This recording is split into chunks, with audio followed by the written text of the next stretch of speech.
कृष्ण जय पताका स्वामी नीति नामिने नमो आचार्य पादाय निताय प्रपदाय गौरकतः धामदाय नगर ग्राम तारिणे नमों विष्णुपादाय कृष्णपृष्ठाय भूतले श्रीमते भक्ति वेदांत स्वामी नीति नामिने नमस्ते सारस्वते देवे गौरवाणी प्रचारिणे निर्विशेष शून्यवादी पाश्चात्य देश तारिणे जय श्री कृष्ण चैतन्य प्रभु नित्यानंद श्री अद्वैत गदाधर श्रीवासदि गौर भक्त वृंद। हरे कृष्ण कृष्ण कृष्ण हरे हरे, हरे राम राम राम हरे हरे। हरे कृष्ण। स्वागत है आप सभी का इस्कॉन मायापुर हिंदी के इस ब्रह्म संहिता की श्रृंखला में और इस्कॉन मायापुर हिंदी के इस प्रसारण में। तो 4 दिनों का सेमिनार लेकर हम आपके सामने प्रस्तुत हुए हैं जो ब्रह्म संहिता पर आधारित है। हम सभी जानते हैं कि ब्रह्मा जी के द्वारा भगवान की जो स्तुति की गई है उसी को ब्रह्म संहिता कहा गया है। यद्यपि श्रीमद् भागवतम में भी ब्रह्मा जी ने 40 श्लोकों में भगवान की स्तुति की है, लेकिन ये जो ब्रह्म संहिता के श्लोक हैं और जो पूरी की पूरी ब्रह्म संहिता है वो अपने आप में अद्भुत है। तो क्यों ब्रह्मा जी ने ब्रह्म संहिता का निर्माण किया, किन कारणों से उन्होंने भगवान की स्तुति की, क्या उस समय उनकी मनोस्थिति रही होगी, भगवान के किन गुणों से प्रभावित होकर के उन्होंने इतनी सुंदर ब्रह्म संहिता का निर्माण किया, तो इन सब विषयों पर हम चर्चा करेंगे। तो हम सभी जानते हैं सृष्टि के प्रारंभ में केवल और केवल भगवान श्री कृष्ण विराजमान थे। तो जब भगवान के द्वारा ये भगवान के अंदर भाव उत्पन्न हुआ कि एको हम बहुश्यामा, मैं एक हूँ, एक से अनंत हो जाऊं। तो जब भगवान ने ब्रह्मा जी को चतुश्लोकी भागवतम का जो ज्ञान दिया था, 4 श्लोक हैं श्रीमद् भागवतम में। अहमेवा समेवाग्रे नान्यति यत सत् सत् परम पश्चाद हम यदि तच्च यो वशिष्येत सोऽस्म्यहम् ऋतेर्थम यत् प्रतीयेत न प्रतीयेत चात्मनि तद् विद्यादात्मनो मायं यथा भासो यथा तमहम् यथा महन्ति भूतानि भूतेषु चावचेष्मनु प्रविष्टान्य प्रविष्टानि तथा तेषु न तेष्वहम् एतावदैव जिज्ञास्यं तत्व जिज्ञासुनात्मनः अन्वय व्यतिरेकाभ्याम यतस्यात् सर्वत्र सर्वदा। जो चतुश्लोकी भागवत का ज्ञान ब्रह्मा जी के हृदय में भगवान ने प्रकट किया था, तो वो जो है वो पूरी भागवत का क्या है, सार है, सार तत्व है। कोई अगर सोचता है कि काश मुझे भागवतम के पूरे 18,000 श्लोक याद होते, तो अगर वो नहीं कर सकते तो आप इन 4 श्लोकों को जो है हृदयस्थ कर लीजिए, कंठस्थ कर लीजिए, तो आपको पूरी, और प्रत्येक दिन अगर आप इन 4 श्लोकों का पाठ करेंगे तो आपको पूरी भागवत पाठ करने का लाभ प्राप्त होगा। तो जिस प्रकार इन 4 श्लोकों में पूरी भागवतम का सार है, उसी प्रकार भागवतम का जो संक्षेप सार है उसका वर्णन ब्रह्म संहिता में ब्रह्मा जी ने किया है। मतलब ओवरऑल हम समझें तो भगवान के रूप माधुरी, गुण माधुरी, सब कुछ का वर्णन इस ब्रह्म संहिता में है। किस प्रकार भगवान का धाम है, वो दिव्य धाम कैसा है, वहाँ क्या क्या है, उस धाम की शोभा कैसी है, भगवान का स्वरूप कैसा है और उनकी लीलाएं कैसी होती है दिव्याति दिव्य, उस पूरी भगवान से जुड़ी हुई जो भी चीज़ें हैं, भगवान का जो है वो भागवत है। यानी कि भागवत का ही सार है ब्रह्म संहिता। भगवान का नाम भी भागवत है, भगवान का रूप भी भागवत है, भगवान की लीला भी भागवत है, भगवान का धाम भी भागवत है, भगवान के भक्त भी भागवत हैं। तो भागवत का सार है ब्रह्म संहिता। तो जब ब्रह्मा जी को पूर्व ज्ञान का प्रकाश हुआ था, तो ब्रह्म संहिता में ये जो हमारे पास जो उपलब्ध है, श्रीमन महाप्रभु की कृपा से हमको ये जो 5वां अध्याय ब्रह्म संहिता का प्राप्त हुआ है, उस 5वें अध्याय के 29वें श्लोक से लेकर 56वें श्लोक तक, यानी 28 श्लोक 29 to 56, इन 28 में जो ये जो श्लोक हैं, उनमें भगवान के धाम के सौंदर्य का, भगवान के सौंदर्य का, भगवान की लीलाओं का बहुत सुंदर वर्णन हुआ है। तो जब ब्रह्मा जी को वो जो अनुभव प्राप्त हुए, ईश्वरीय अनुभव, भगवान के ऐश्वर्य का जब उनको अनुभव प्राप्त हुआ,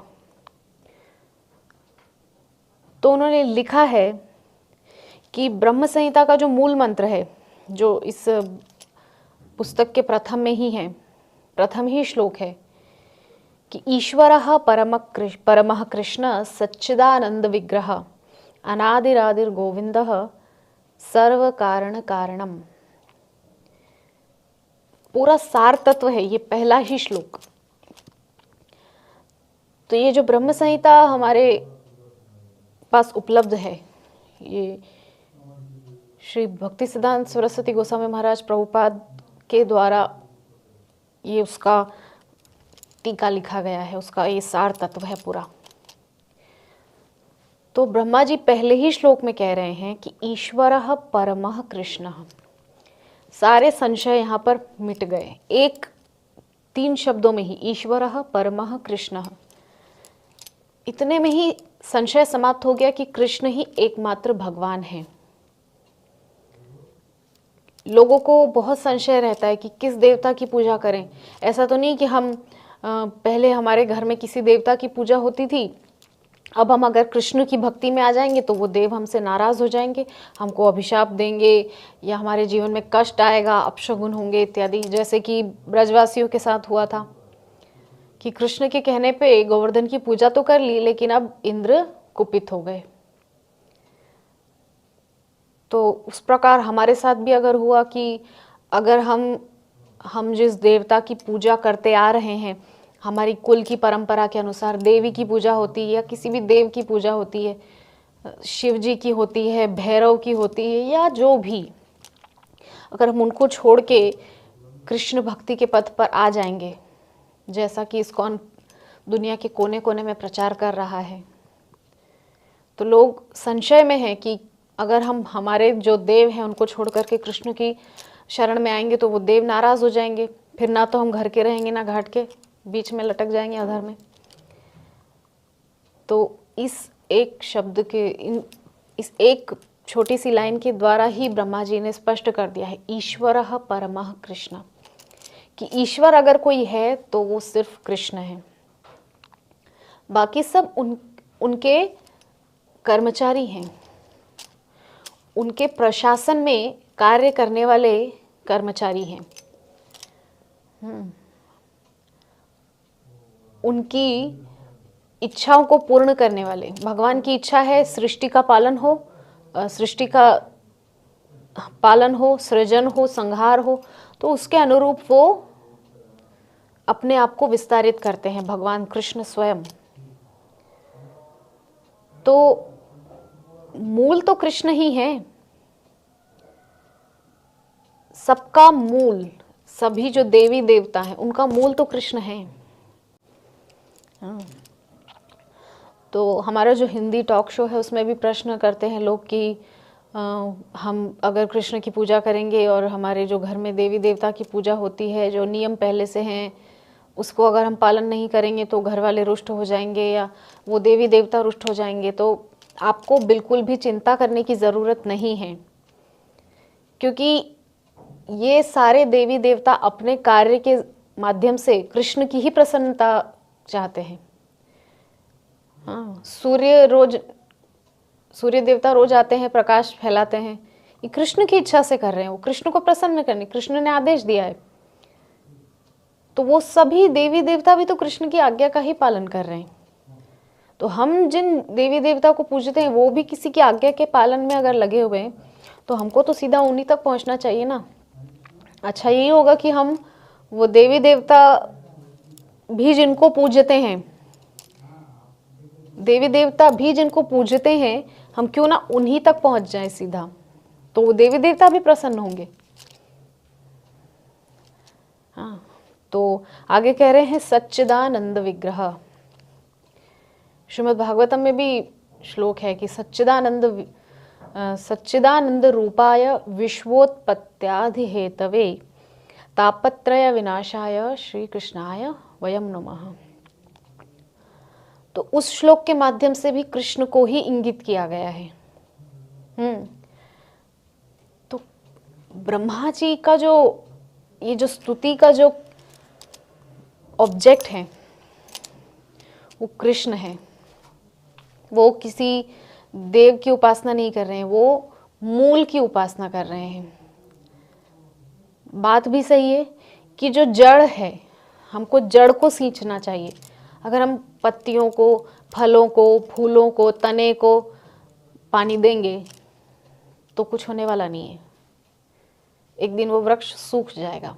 इसलिए अच्छा यही है कि हम जड़ को पानी दें। जड़ को पानी देना अर्थात कृष्ण की भजना करना। तो आगे कह रहे हैं अनादिरादिर गोविंदः। ऐसे गोविंद, ऐसे परम ईश्वर कृष्ण गोविंद जो अनादि हैं, सबका मूल स्रोत हैं, सर्व कारण कारणम, सभी कारणों के कारण हैं। भगवत गीता में भी भगवान बोलते हैं कि मैं ही सबका कारण हूं, तो वो कृष्ण ही तो बोल रहे हैं ना। तो कृष्ण ने स्पष्ट रूप से अपने आप को उजागर किया है। और ये जो द्वापर था, ये जो 28वां द्वापर, इस मनवंतर के 28वें द्वापर में कृष्ण आए हैं। स्वयं सर्वोच्च ईश्वर कृष्ण, उनसे ऊपर कुछ नहीं है, उनके बराबर कुछ नहीं है, उनसे आगे कुछ नहीं है, बस वो ही एकमात्र ईश्वर हैं। तो उन्हीं कृष्ण की आराधना इस ब्रह्म संहिता के द्वारा ब्रह्मा जी कर रहे हैं।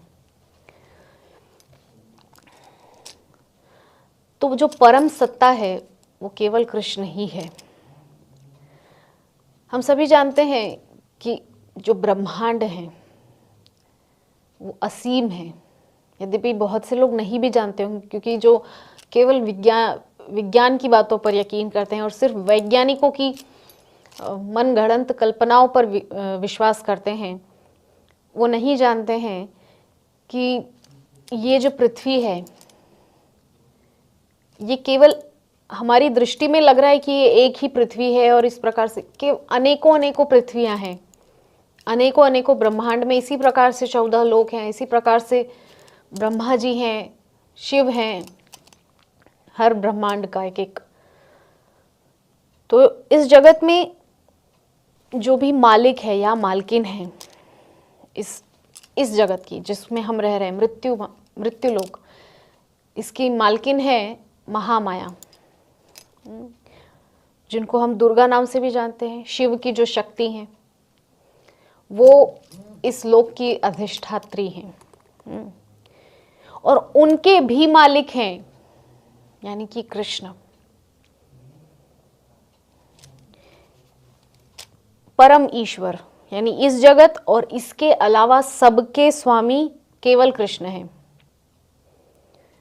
केवल कहा है यहाँ पर, केवल कृष्ण ही हैं सबके स्वामी, और उनका रूप है सच्चिदानंद। तो बहुत से लोग देवी की आराधना करते हैं और वो सोचते हैं कि बस यही सार तत्व है, लेकिन वो देवी भी किसी के अंडर में काम कर रही है, किसी के निर्देश का पालन कर रही है। वो कौन है? वो कृष्ण है। अनादिरादिर गोविंद सर्व कारण कारणम।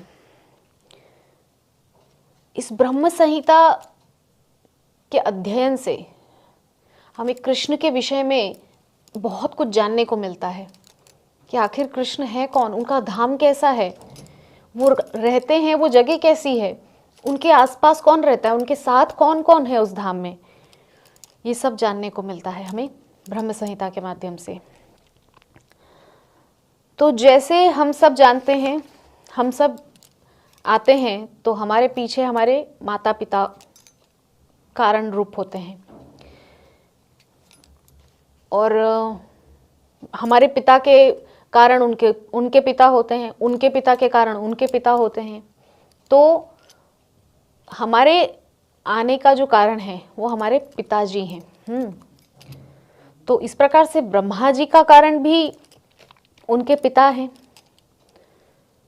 जो कि हैं विष्णु, नारायण, श्री हरि, तथा उनके भी पीछे वासुदेव हैं, और उनके भी पीछे सर्व कारण है कृष्ण। अब उनका कारण कोई नहीं है, क्योंकि कृष्ण शब्द जहां आ गया, सर्व कारणम, दो टूक कह दिया ब्रह्मा जी ने, सर्व कारणम। कृष्ण का और कोई कारण नहीं, कृष्ण ही सबका कारण है, सबका मूल है, सबकी जड़ है। इसीलिए केवल और केवल कृष्ण से ही प्रेम करना चाहिए, कृष्ण के लिए ही हमें भजना करनी चाहिए, कृष्ण का ही नाम हमें जपना चाहिए, जो हमें आज से 550 वर्ष पूर्व श्री चैतन्य महाप्रभु देकर गए हैं। हरे कृष्ण कृष्ण कृष्ण हरे हरे, हरे राम राम राम हरे हरे। इसी महामंत्र का जप करके निश्चित तौर पे वही सर्व कारण अनादिरादि गोविंद, वो सच्चिदानंद विग्रह, जो परम कृष्ण ईश्वर हैं, वो हमको प्राप्त हो जाएंगे निश्चित ही। वे ही सबके कारण हैं। तो श्लोक संख्या जो है यहाँ पर 29 से लेकर 56 तक विशेष रूप से इन्हीं 28 श्लोकों पर हमारे गौड़ीय संप्रदाय में, या इस ब्रह्म मध्व गौड़ीय संप्रदाय में इन 28 श्लोकों पर विशेष रूप से जो है आलोचना, चर्चा की जाती है। ये प्रासंगिक हैं, ये 28 श्लोक, और बहुत ही अद्भुत स्तुति के माध्यम से ब्रह्मा जी भगवान के ऐश्वर्य का वर्णन कर रहे हैं कि भगवान का ऐश्वर्य क्या है, कैसा उनका दिव्य धाम है, और उस दिव्य धाम में भगवान किस प्रकार रहते हैं, कैसा उनके आसपास का वातावरण है, कौन कौन उनकी सेवा में वहाँ रत है, वो सब ब्रह्मा जी इन 28 श्लोकों के माध्यम से समझा रहे हैं। तो ब्रह्मा जी के द्वारा इस सृष्टि का जो उत्पत्ति है उसके विषय में भी यहाँ बताया गया है कि सबसे पहले होते हैं कारणार्णवशायी विष्णु, यानी कि कारणोदक्षायी विष्णु, जो कि कारण समुद्र में निवास करते हैं। कारण समुद्र में, जब कारण समुद्र में वे लेटे हुए थे विश्राम अवस्था में, तो जो वो श्वास निश्वास उनका निकल रहा था, मतलब इनहेल एक्सहेल जब वो कर रहे थे, तो एक एक बबूला निकल रहा था, बुदबुदा निकल रहा था, एक एक बबल निकल रहा था, और वो बबल ब्रह्मांड में परिवर्तित होता जा रहा था। वो एक एक बुलबुला, एक एक बबल ब्रह्मांड में कन्वर्ट हो गया, तब्दील हो गया, परिवर्तित हो गया।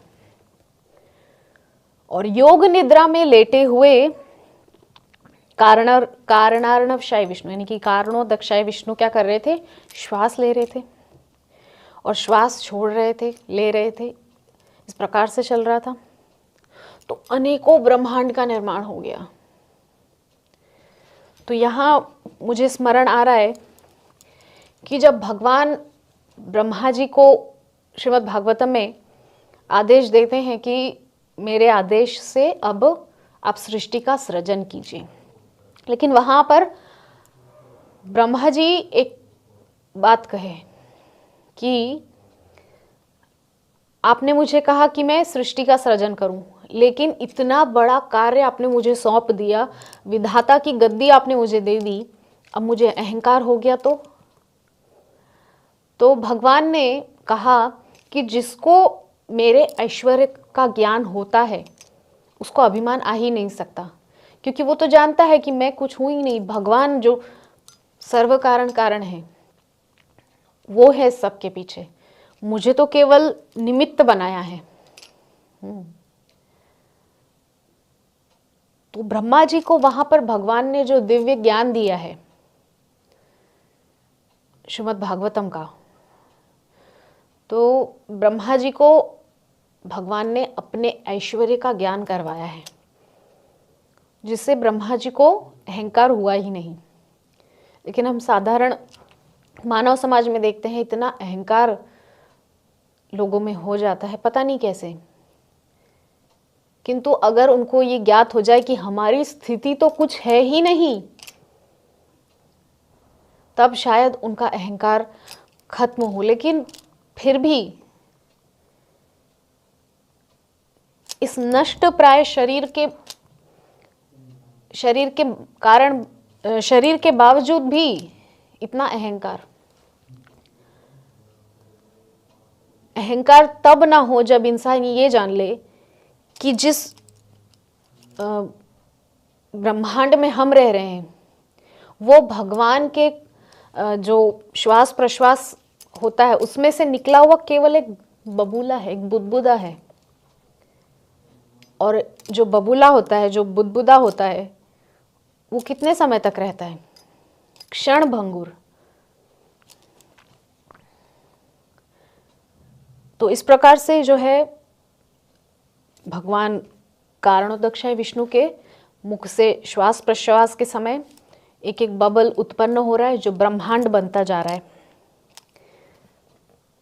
तो वो जो ब्रह्मांड बन रहे हैं उस ब्रह्मांड में महाविष्णु का अंश जो कि है गर्भोदक्षाय विष्णु, वो प्रवेश कर रहे हैं प्रत्येक ब्रह्मांड में, एक एक ब्रह्मांड में।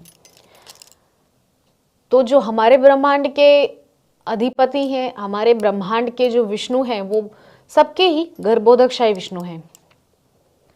मतलब ये त्रिदेव हर एक ब्रह्मांड में होते हैं, हर एक ब्रह्मांड का अपना एक त्रिदेव होते हैं, विष्णु ब्रह्मा महेश तीनों। ब्रह्मा जी सृष्टि करते हैं, विष्णु पालन करते हैं, शिव विनाश करते हैं। तो इस प्रकार से गर्भोदक्षाय विष्णु प्रत्येक ब्रह्मांड में प्रवेश करते हैं। तब गर्भोदक्षाय विष्णु के शरीर से पानी निकलता है बहुत सारा, तो वो जो आधा ब्रह्मांड रहता है वो पानी से ही भर जाता है। और उसके पश्चात उन्होंने अनंत शेष के, वो क्या करते हैं, अनंत शेष के आसन पर लेट जाते हैं, लेटते हैं। और गर्भोदक्षाय विष्णु तो उनके साथ में होती है उनकी भार्या लक्ष्मी देवी, जो उनकी चरण सेवा करती है, पाद सेवा करती है। हम सभी जानते हैं पाद सेवनम की जो आचार्य हैं माता लक्ष्मी हैं। और वही गर्भोदक्षाय विष्णु की नाभि से एक कमल उत्पन्न होता है और उस कमल पे होते हैं प्रजापिता ब्रह्मा। और उस कमल पर उत्पन्न हो जाते हैं ब्रह्मा। तब ब्रह्मा को क्या कहते हैं? अज भी कहते हैं, क्योंकि उनका जन्म माता पिता के संयोग से नहीं हुआ है, वो तो सीधा भगवान की नाभि से उत्पन्न हो गए, उस कमल के ऊपर उत्पन्न हो गए। इसीलिए ब्रह्मा जी का एक नाम है स्वयंभू, स्वयं प्रकट हो जाते हैं कमल के ऊपर, क्योंकि भगवान की इच्छा है।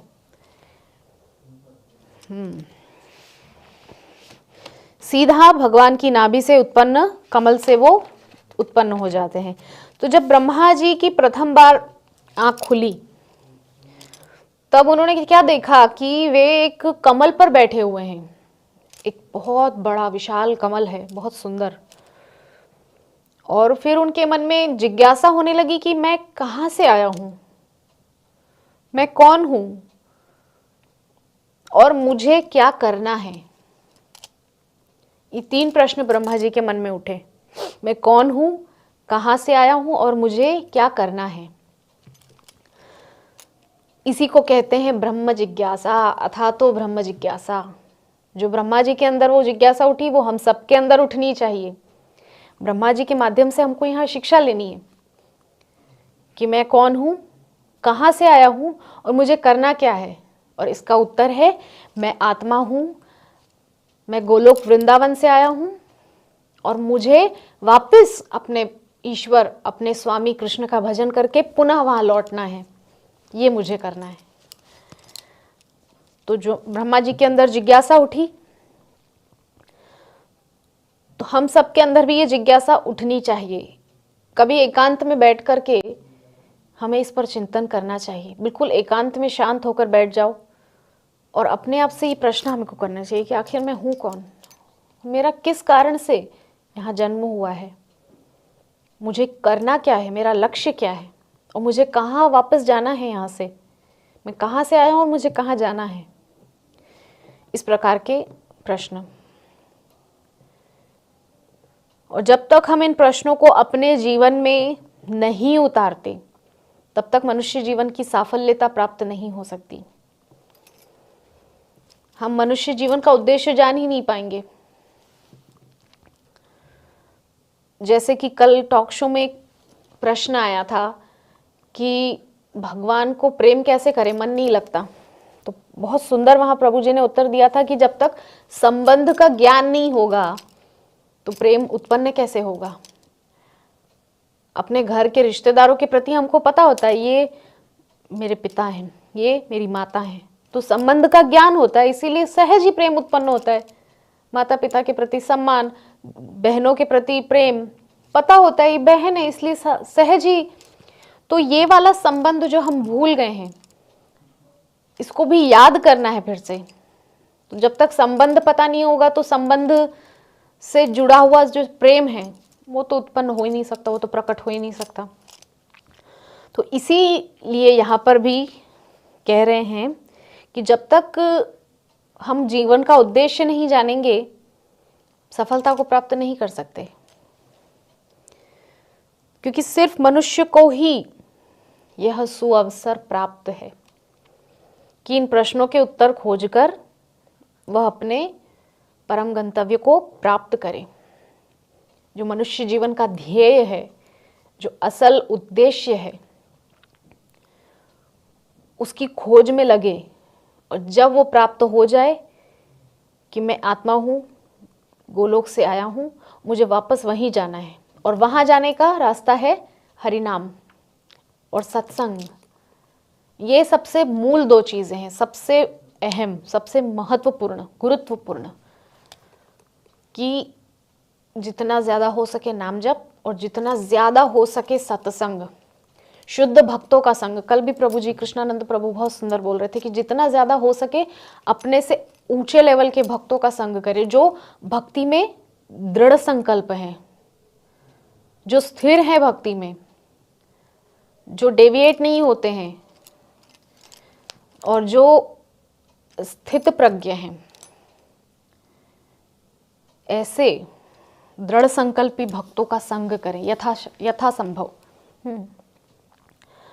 तो मैं कौन हूं, कहां से आया हूं और मुझे क्या करना है। तो जब ब्रह्मा जी के मन में ये सारे प्रश्न आए तो वे भी इनका उत्तर ढूंढने में लगी। सभी लगते हैं। अब वो तो हम कभी अपने से ये प्रश्न पूछते नहीं है तो इनका उत्तर जानने की कोशिश नहीं कर सकते। बस दौड़ धूप मची हुई है, सुबह उठ रहे हैं, नहा रहे हैं, फिर खा के काम पे जा रहे हैं, फिर काम से आके फिर खा के सो जा रहे हैं। किस दौड़ में दुनिया लगी हुई है समझ में नहीं आ रहा है। सुबह से गाड़ियां ले लेकर निकल पड़ रहे हैं, जीवन का कुछ उद्देश्य नहीं है। इतना पता नहीं है कि आखिर क्यों हमको ये मानव जीवन मिला है। उद्देश्य से विहीन जीवन जिए जा रहे हैं, बस भेड़ चाल चले जा रहे हैं।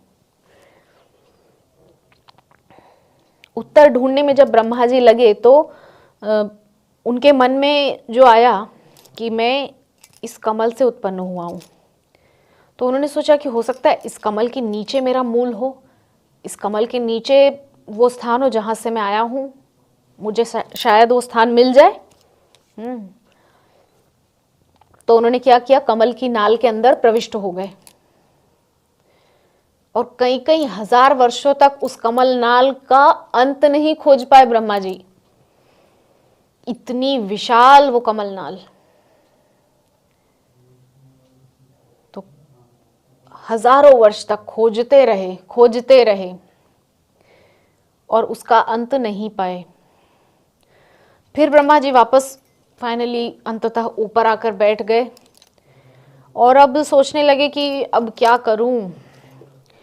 तो फिर जो है उनको वर्णमाला जो है अ आ ई से लेकर अ से क्षत्रज्ञ ज्ञ तक, तो जो वर्णमाला का 16वां अक्षर है, षोडशम एकविंशम, 16वां और 21वां वर्ण उनको सुनाई दिया वर्णमाला के। तो ब्रह्मा जी ने उन दोनों शब्दों को जोड़ दिया।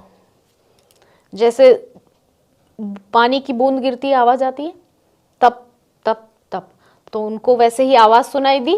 तप वो तप करने बैठ गए, ब्रह्मा जी तपस्या करने बैठ गए, समाधिस्थ हो गए एकदम। और समाधिस्थ होकर के इंट्रोवर्ट, अंतर्मुखी हो गए, अपने अंदर की ओर जाने लगे। तो उस समय ब्रह्मा जी ने क्या सुना, एक अद्भुत वेणुनाद सुना, बहुत सुंदर मुरली का नाद सुना ब्रह्मा जी ने। और उस बांसुरी की आवाज के स्वर को सुनकर के ब्रह्मा जी को जो है गायत्री मंत्र उसके माध्यम से सुनाई पड़ा। वो जो वेणुनाद हो रहा है, वो वेणुनाद में उनको गायत्री मंत्र सुनाई पड़ रहा था ब्रह्मा जी को। तो उस गायत्री मंत्र का जप करने से ब्रह्मा जी को जो है दिव्य ज्ञान प्राप्त हुआ। दिव्य ज्ञान हृदय प्रकाशित, जिस प्रकार ब्रह्मा जी के हृदय में प्रकाशित हुआ गायत्री मंत्र के जाप से, और भगवान को वे देख पाए क्योंकि उनके अंदर दिव्य ज्ञान प्रकाशित हो गया। और श्रीमद् भागवतम में भी दूसरे श्लोक में है कि सद्यो हृदयवरुध्यते प्रकृति भी शुश्रूषुभिस्तत्क्षणात्। जब ज्ञान प्रकट हो जाता है कि हम कौन हैं और हमें भागवतम सुनना है, जब भगवान के लिए, भगवान से जुड़ा ज्ञान हमारे अंदर प्रकाशित होता है, तो भगवान अंदर आकर के अवरुद्ध हो जाते हैं, भगवान का दर्शन हमको प्राप्त होता है। और वही ब्रह्मा जी के साथ हुआ। जब उनको वो दिव्य ज्ञान प्राप्त हो गया तो उनको भगवान का दर्शन प्राप्त हुआ। तो गोविंद की संतुष्टि के लिए ब्रह्मा जी ने जो श्वेत द्वीपाधिपति हैं, श्वेत द्वीप के जो अधिपति हैं, ऐसे गोलोकस्थ भगवान के लिए तपस्या करना शुरू किया। ब्रह्मा जी तपस्या करने लगे, समाधिस्थ हो गए। तो गोलोक की चिन्मय भूमि में रहने वाले जो हैं कृष्ण, गोलोक की चिन्मय भूमि के जो स्वामी हैं और सर्व कारण कारणम कृष्ण जो हैं, उनके लिए ब्रह्मा जी तपस्या करने लगे। तो एक कमल है जिसके बीच एक विशाल दिव्य आसन है, जिस पर नित्य चिदानंदमय कृष्ण ज्योतिर्मय स्वरूप में विद्यमान होकर अपने मुख कमल से शब्द ब्रह्ममय वंशी बजा रहे हैं। तो ये सब ब्रह्मा जी को दर्शन हो रहा है, दृष्टि में उनकी ये सभी दृश्य उपस्थित हो रहे हैं। क्या देखा उन्होंने कि एक कमल है, उस कमल में एक विशाल दिव्य आसन है, बहुत बड़ा कमल है और उसमें एक दिव्य आसन है, तो जिस पर नित्य चिदानंदमय कृष्ण ज्योतिर्मय स्वरूप में विद्यमान होकर अपने मुख कमल से शब्दमय ब्रह्ममय वंशी बजा रहे हैं। कृष्ण बंसी बजा रहे हैं। अपनी प्रेयसी गोपियां जो हैं, भगवान की प्रेयसी गोपियां जो हैं, उनके अपने अपने विस्तारों तथा बहिरंगा शक्तियों द्वारा पूजित हैं। गोलोक में भगवान की जो आराधना करती हैं वो गोपियां करती हैं। निरंतर गोपियां भगवान की सेवा चाकरी में लगी रहती हैं। तो तदनंतर कृष्ण की दिव्य वेणु ध्वनि से प्रकट वेदों की माता गायत्री ब्रह्मा के 8 कानों से स्वजनित ब्रह्मा के मुख कमल में प्रविष्ट हो गई। ब्रह्मा जी के 8 मुख, यहाँ पे 8 कान बता रहे हैं, क्योंकि उनके 4 मुख हैं, चतुर्मुख हैं ब्रह्मा जी के, जो हमारे इस ब्रह्मांड के जो अधिपति हैं, उन ब्रह्मा जी के 4 मुख हैं। कई कई ब्रह्मांड, किसी ब्रह्मांड के ब्रह्मा का मुख 10 होगा, इस प्रकार से। तो 8 कान हैं यहाँ पर ब्रह्मा जी के, क्योंकि 4 मुख हैं इसलिए 8 कान हो जा रहे हैं। तो उन 8 कानों से स्वजनित ब्रह्मा, क्योंकि ब्रह्मा स्वजनित हैं, उस कमल के ऊपर उत्पन्न हो गए अपने आप ही। तो ब्रह्मा के मुख कमल में प्रविष्ट हो गई कौन? वेदों की माता गायत्री। तो श्री कृष्ण के वेणु गीत से उत्पन्न गायत्री को प्राप्त करने पर पद्मजोनी, ब्रह्मा जी का एक नाम है पद्मजोनी, क्योंकि वो पद्मज है। गोपी गीत के एक श्लोक में भी गोपियां कह रही हैं, पद्मजार्चितम धरणि मंडनम ध्येयमापदी। पद्मजार्चितम, पद्मज यानी कि ब्रह्मा जी के द्वारा आपके चरणों की अर्चना की जाती है, पद्मजार्चितम। तो इसीलिए ब्रह्मा जी को पद्मज कहा गया है। ब्रह्मा जी ने क्या किया? आदि गुरु भगवान द्वारा दीक्षित होकर द्विजत्व को प्राप्त कर लिया, द्विज हो गए वे।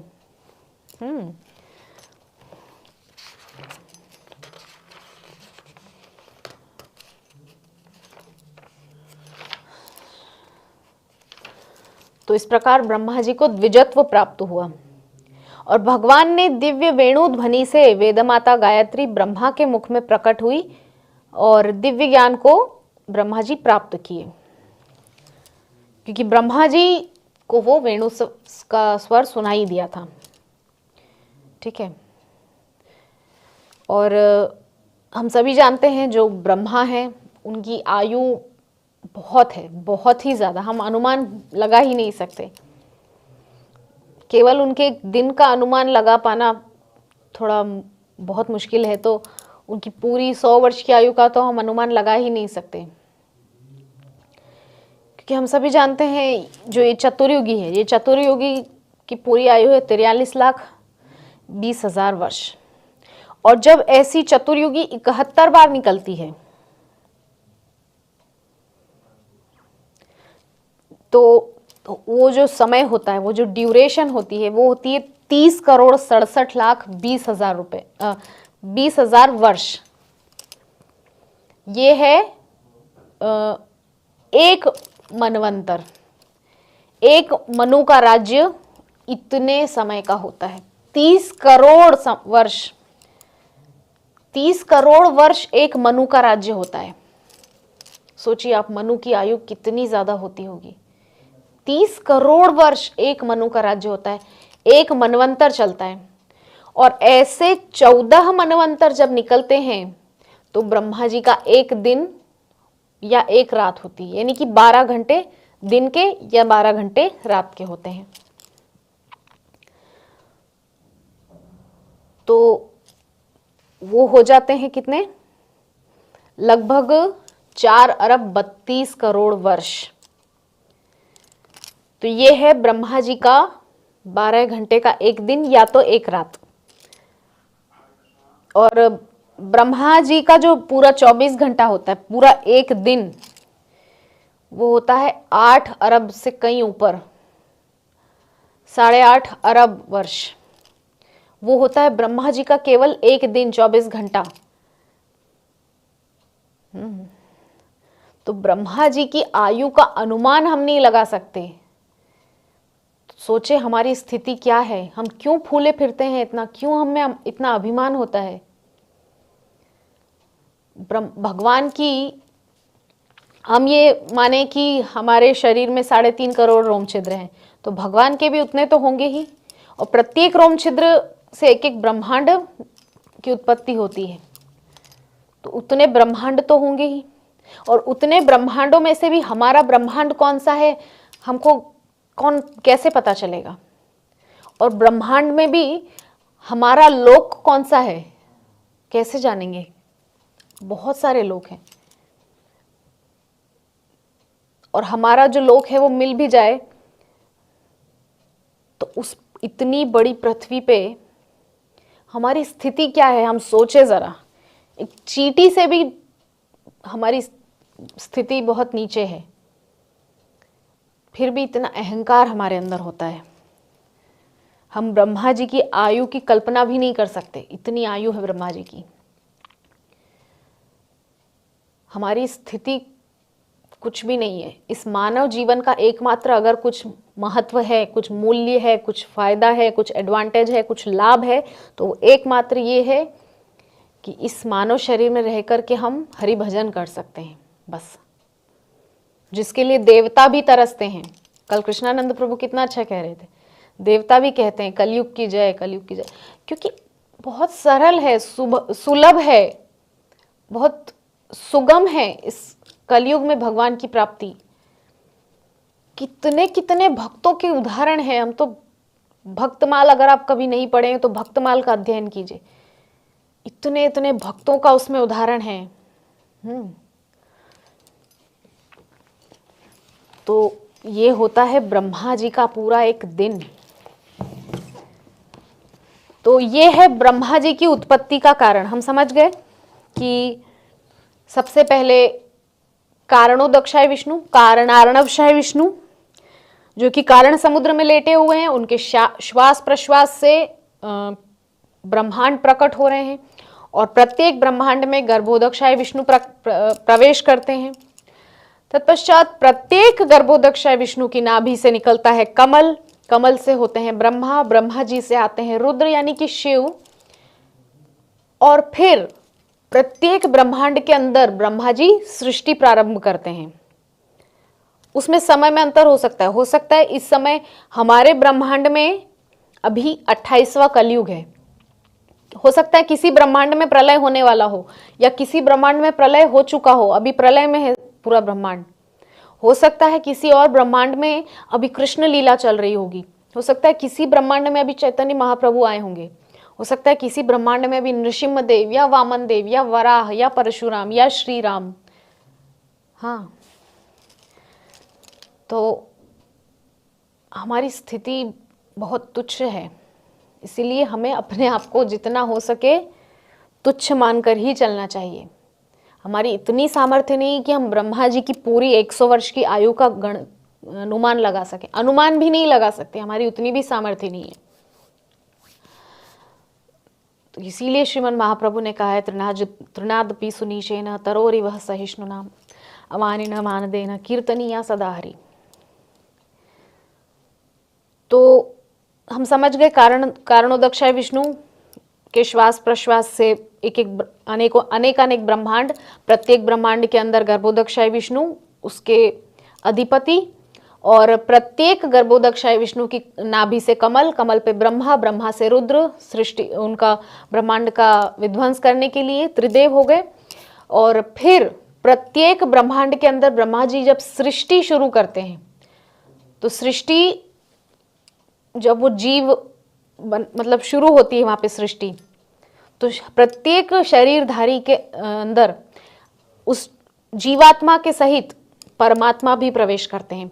तो वो जो परमात्मा रूप प्रत्येक जीवात्मा के अंदर निवास कर रहा है वो है क्षीरोदक्षाय विष्णु। हाँ, क्षीरार्णवशाय विष्णु, क्षीर सागर में जो निवास करते हैं वो विष्णु हम सबके अंदर परमात्मा रूप में, सुपर सोल के रूप में उपस्थित है। इसीलिए तो कबीरदास जी कहे ना कि मोको कहाँ ढूंढे रे बंदे, मैं तो तेरे पास में। अंदर ही बैठा हुआ है, फिर भी बाहर ढिंडोरा पीट रहे हैं कि कहाँ है भगवान, कहाँ है भगवान, इस प्रकार से। तो हम समझ गए कि ब्रह्मा जी की उत्पत्ति कैसे हुई। जैसे कि हम शुरुआत में विवेचना किए थे कि सबसे पहले हम देखेंगे कि ब्रह्मा जी का आविर्भाव कैसे हुआ, ब्रह्मा जी क्यों भगवान की स्तुति कर रहे हैं। तो ब्रह्मा जी उत्पन्न हुए और भगवान के ऐश्वर्य से अभिभूत हो गए हैं, क्योंकि भगवान ने उनको अपना दर्शन दिया है। तो अब ब्रह्मा जी भगवान के धाम, उनके रूप, उनकी लीला, सबका गुणानुवाद इन 28 श्लोकों में करेंगे। तो हम शुरू करते हैं। पहला श्लोक है, ब्रह्म संहिता का जो 5वां अध्याय है, हम सबको वही प्राप्त है महाप्रभु की कृपा से।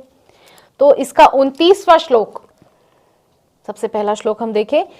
चिंतामणि प्रकर सद्म सुकल्प वृक्ष लक्षावृतेषु सुरभिरभिपालयन्तम् लक्ष्मी सहस्रशत संभ्रम सेव्यमानं गोविंदमादिपुरुषं तमहं भजामि। बहुत ही अद्भुत भगवान का वो दिव्य धाम है। इस श्लोक के माध्यम से ब्रह्मा जी भगवान के दिव्य धाम का जो है गुणानुवाद कर रहे हैं। कैसा है भगवान का धाम? तो कह रहे हैं कि चिंतामणि प्रकर सद्म सुकल्प वृक्ष। चिंतामणि जिसको कहते हैं वो एक मणि होती है, हम सभी जानते हैं। उसका जो भगवान के धाम में है वो होती है चिंतामणि। अगर वो आपके पास हो तो जो भी आपके मन में उठ रही है इच्छा, जो भी चिंता आपके अंदर चल रही है, जो भी भाव आपके अंदर चल रहा है, वो उसको सत्य कर देती है। उसको कहते हैं चिंतामणि। आपकी सारी चिंताओं को नष्ट करने वाली ऐसी होती है चिंतामणि।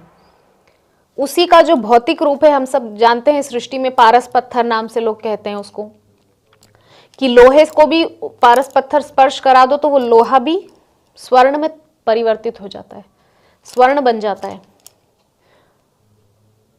तो ये जो पारस पत्थर हमारे इस पृथ्वी लोक में है, ये उस चिंतामणि जो है भगवान के दिव्य धाम में जो चिंतामणि है उसका एक रिफ्लेक्शन मात्र है, उसकी किरणों का एक परावर्तन है, बस, और कुछ नहीं है। तो आगे कह रहे हैं चिंतामणि प्रकर सद्म सुकल्प वृक्ष।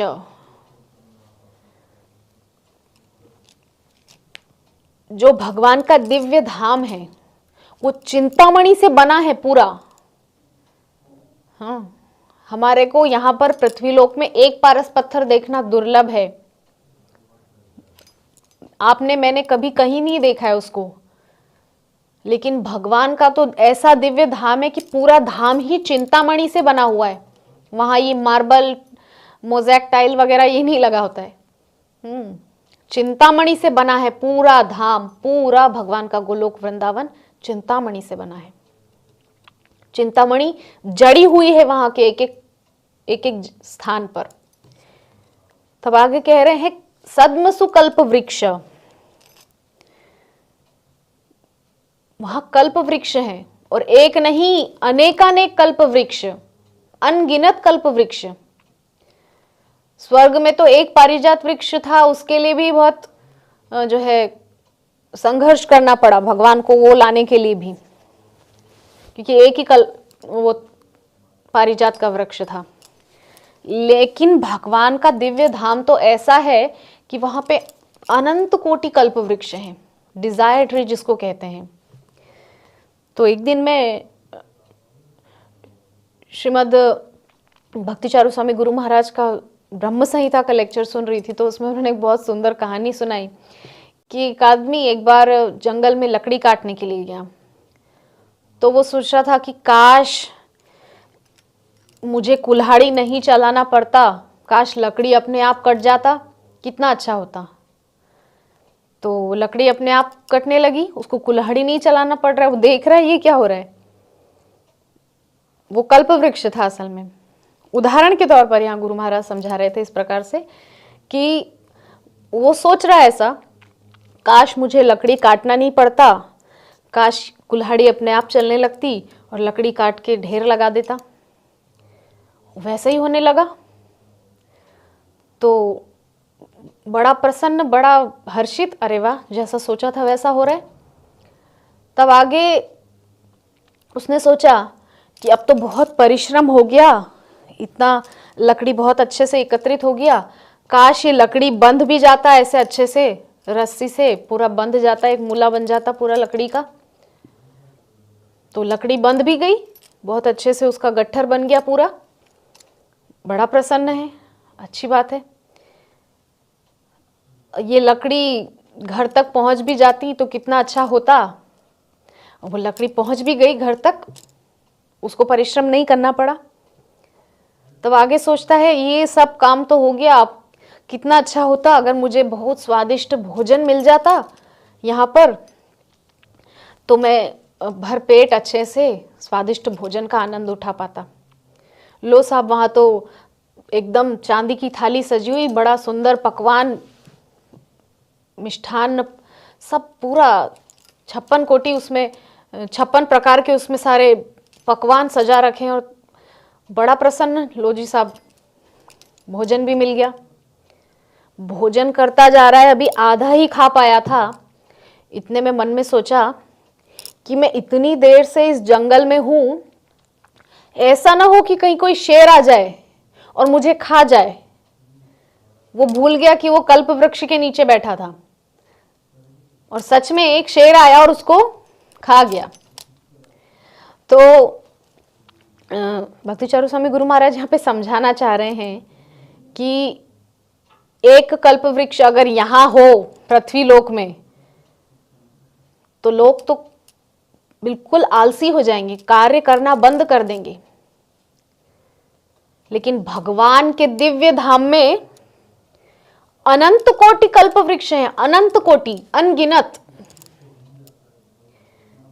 लक्षावृतेषु सुरभिरभिपालयन्तम।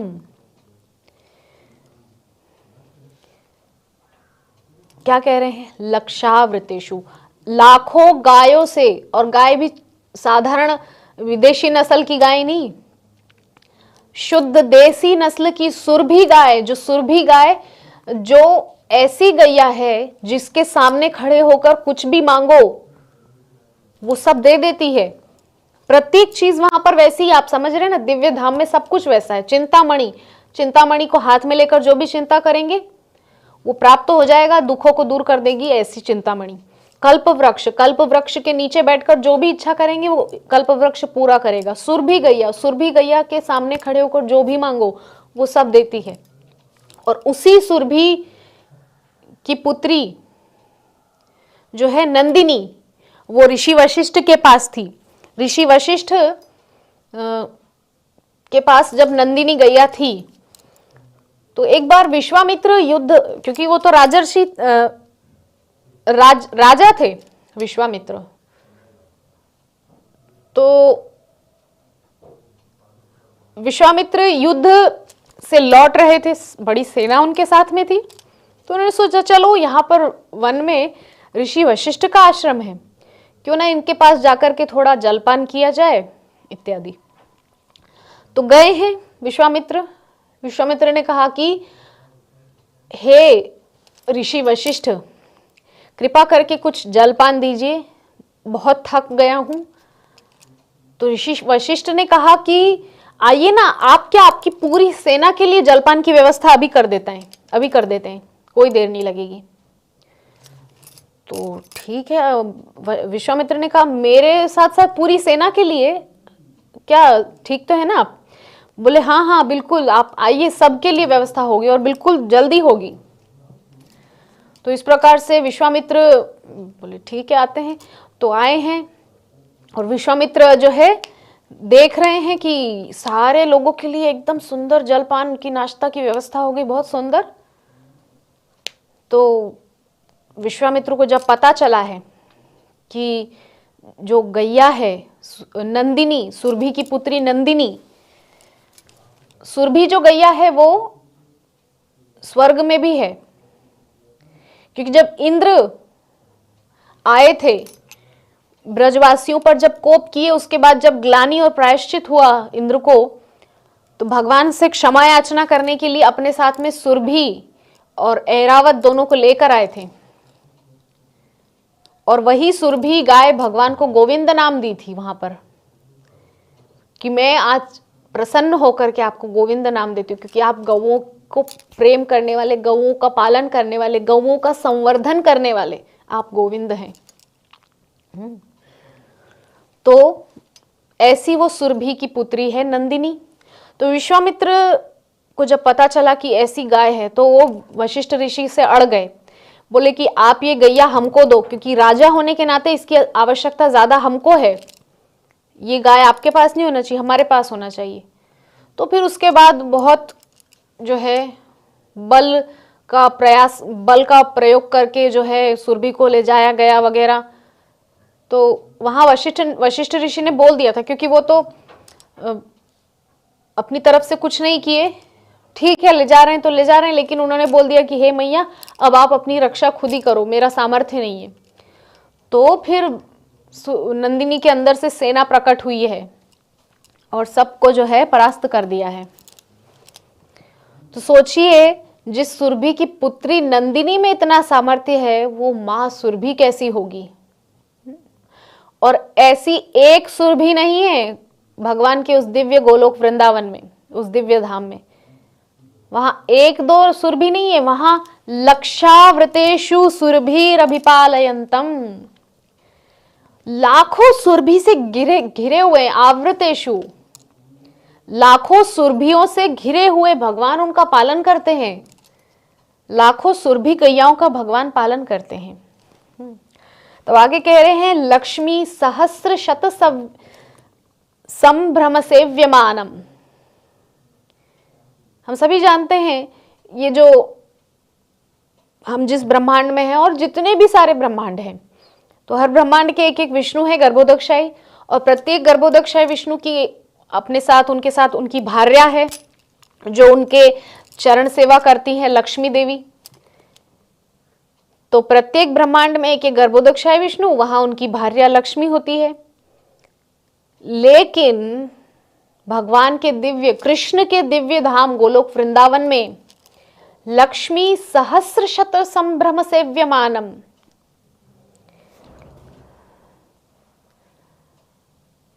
कई सौ हजार, पहले बोल रहे हैं सहस्र शत, मतलब अनगिनत, हम नहीं उसकी गणना कर सकते। कई कई लक्ष्मियां सेवा दे रही हैं वहां पर गोलोक वृंदावन में,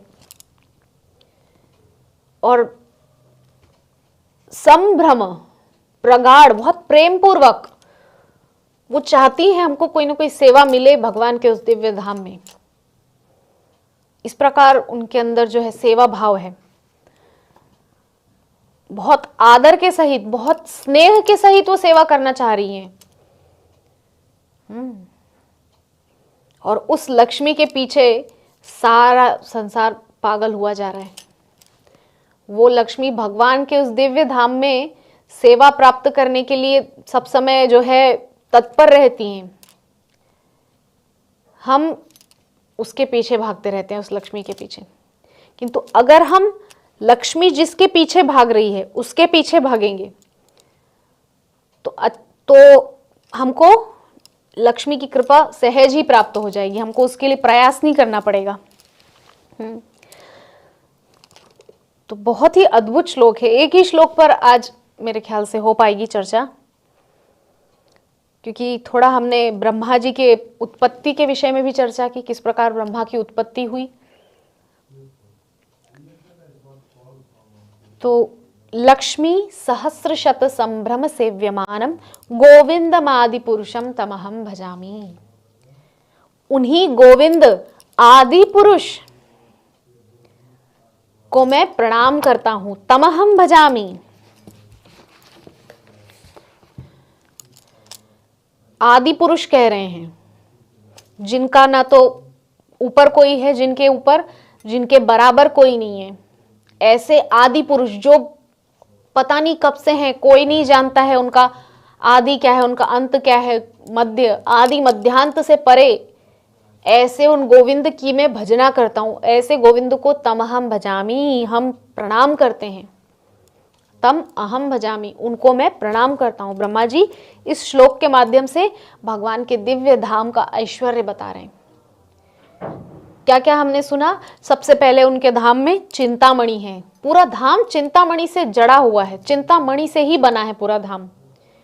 चिंतामणि प्रकर सद्म सुकल्प वृक्ष, चिंतामणि है, कल्प वृक्ष है। तत्पश्चात लक्षावृतेषु सुरभिरभिपालयन्तम, सुरभि गैया है, लक्ष्मी है। ये सब ऐश्वर्य का प्रकाश कर रहे हैं भगवान के, कि भगवान का ऐश्वर्य अपार है। जो मांगो देने वाली चिंतामणि, जो मांगो देने वाला कल्प वृक्ष, जो मांगो देने वाली सुरभि गैया, साक्षात ऐश्वर्य धन की देवी लक्ष्मी, एक नहीं सहस्र शत अनगिनत लक्ष्मियां वहां सेवा दे रही हैं भगवान के धाम में। तो ब्रह्मा जी उन्हीं आदि पुरुष गोविंद को उनकी भजना कर रहे हैं, उनको प्रणाम कर रहे हैं।